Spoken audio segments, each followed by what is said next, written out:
জান্নাতীদের এই ধরনের নিয়ামত থাকবে। জান্নাতীদের জন্য 4 ধরনের পানীয় থাকবে। শুধু বলে যাই, 1 নম্বর হলো ফ্রেশ ড্রিঙ্কিং ওয়াটার, যেটা পানি, এই পানি থাকবে ফ্রেশ। এর মধ্যে কোনো আর্সেনিক থাকবে না, কোনো ময়লা জীবাণু ইত্যাদি কিচ্ছু থাকবে না, কিচ্ছু থাকবে না, কোনো আয়রন থাকবে না, একবারে ফ্রেশ। জান্নাতের এমন ভাবে খাবে, আসলে বর্ণনা দিতে মন চাই। জান্নাতের এমন ভাবে খাবে, 1 গ্লাস খাবে, খাওয়ার পরে বলবে অনেক সুন্দর তো, আমি আরো খাই।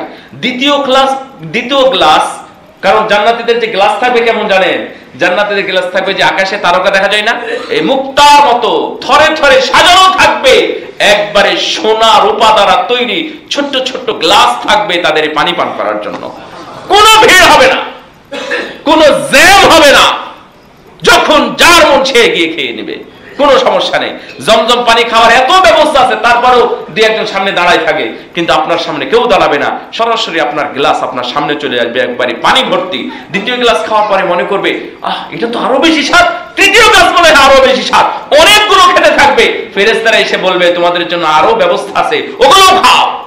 এইভাবে খেতে থাকবে। ওয়ানহারুম মিন মাইন গায়রি আসিন ওয়ানহারুম মিন লাবানিন লাম ইয়াতাগায়্যার তা'আমুহু, দুধের ঝর্ণা থাকবে। আপনারা দুধের ট্রাক দেখেছেন, দুধের বালতি দেখেছেন, দুধের নদী দেখেছেন, এটা তো অসম্ভব, কিন্তু আল্লাহ রাব্বুল আলামিন জান্নাতের মধ্যে দুধের নদী প্রত্যেক বিল্ডিং এ একবারে নালা আকারে তৈরি করে দিবেন।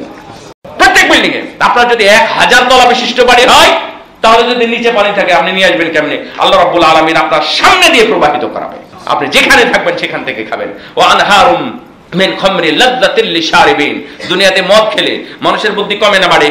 বুদ্ধি কমে যায়, শক্তি শেষ হয়ে যায়, পাগল মাতাল হয়ে যায়।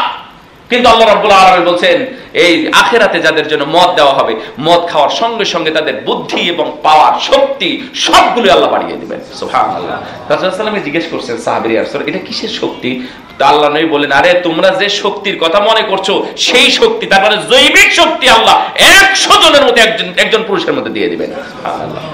তার মানে এই মদ খেলে যারা, তবে মনে রাখবেন যারা দুনিয়াতে মদ খায় নাই তাদের জন্য এটা কিভাবে ব্যবস্থা করবেন সেটা আল্লাহ রাব্বুল আলামিন জানেন। কিন্তু যারা দুনিয়াতে মদ খান নাই, যদি খান তওবা করবেন আর জীবনে কোনোদিন মুখও দিবেন না, যারা ইত্যাদি যা আছে। তারপরে 4 নম্বর পানীয় হলো মধু।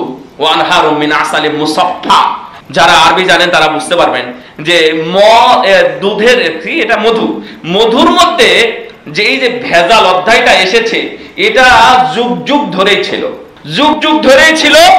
এই জন্য আল্লাহ রাব্বুল আলামিন কোরআনের মধ্যে এই শব্দটাই ব্যবহার করেছেন, একেবারে অর্গানিক ফ্রেশ ভেজাল মুক্ত দুধ মধু আল্লাহ জান্নাতের মধ্যে ব্যবস্থা করবেন। সুবহানাল্লাহ। আপনারা সেখানে যত ইচ্ছা তত পান করতে পারেন।